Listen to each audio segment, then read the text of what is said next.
9ஆம் இடத்தில் இருக்கக்கூடிய சனி பகவான் 7ஆம் பார்வையாக 3ஆம் இடத்தை பார்க்கிறார். 3ஆம் இடம் என்பது என்ன? முயற்சி, தைரியம், தன்னம்பிக்கை, சகோதர பாவம், இதெல்லாம். 9ஆம் இடத்து சனி பகவான் அடுத்து 10ஆம் பார்வையாக என்ன பார்க்கிறார்? உங்களுடைய 6ஆம் இடத்தை பார்க்கிறார். 6ஆம் இடம் என்பது என்ன?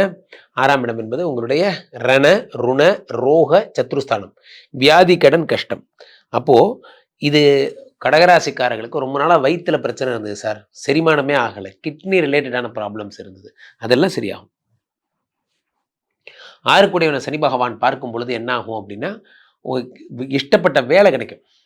நீங்கள் எங்கே ஆசைப்பட்டீங்களோ அந்த இடத்துல வேலை கிடைக்கும். இதெல்லாம் ஏற்படும்.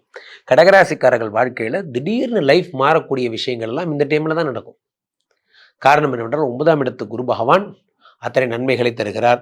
9ல் இருந்து 3ஆம் பார்வையாக 11 பார்த்துட்டார், அடுத்து 3 பார்த்துட்டார், அடுத்து உங்களுக்கு 6 பார்த்துட்டார். வாழ்க்கையிலே என்னைக்கு 3ஆம் இடத்தை சனி பகவான் பார்த்துட்டாரோ இனிமேல் வாழ்க்கையை பற்றி கவலைப்பட தேவையில்லை. 3ஆம் இடம் என்பது தைரியம். சார், நான் அடிக்கடி சொல்வேன், தைரியம்தான் வாழ்க்கை, பயம்தான் மரணம். உலகத்தில் எதையும் தைரியத்தோடு செய்யுங்க. கடகராசிக்காரர்களுக்கு நற்காலம் பிறந்தாச்சு. இனி சந்தோஷமாக இருக்க போகிறீங்க.